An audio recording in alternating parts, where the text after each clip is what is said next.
पंतप्रधान नरेंद्र मोदींनी 10 वर्षांसाठी निवडल्या 3 प्राधान्याच्या गोष्टी.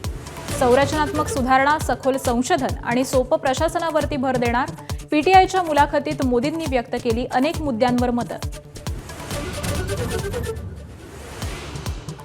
राष्ट्रवादी काँग्रेसच्या राष्ट्रीय अध्यक्षपदावर आज आमदारांच्या बैठकीत चर्चा. संध्याकाळी मुंबईत बैठक. राष्ट्रीय कार्यकारिणीच्या बैठकीच्या आयोजनाची तारीख निश्चित होणार.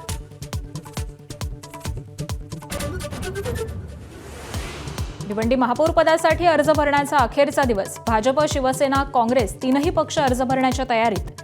कोणार्क आघाडी भाजप सेनेला साथ देणार का याची उत्सुकता. तज्ञ समिती करणार मुंबई पुणे एक्सप्रेसवेचा अभ्यास. गॅस टँकर अपघातानंतर एमएसआरडीसीचा निर्णय. समिती 60 दिवसांमध्ये देणार सुरक्षेबाबत सविस्तर अहवाल.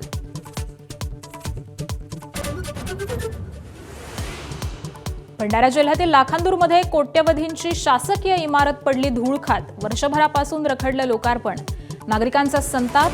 इमारतीमध्ये जनावर बांधण्याचा इशारा. T20 विश्वचषक स्पर्धेमध्ये भारताचा पाकिस्तानवर 61 धावांनी विजय. ईशान किशनच्या तुफानी फलंदाजीपुढे पाकिस्तानचा पालापाचोळा. सर्वच गोलंदाजांनी कमाल केली. पाकिस्तानच्या खेळाडूंशी भारतीयांकडून हस्तांदोलन नाहीच. टॉसवेळी सूर्यकुमारनं हस्तांदोलन टाळलं, तर मॅच जिंकल्यानंतर देखील साऱ्या टीम इंडियानं हस्तांदोलनाला बगल दिली आहे. एबीपी माझा, उघडा डोळे बघा नीट.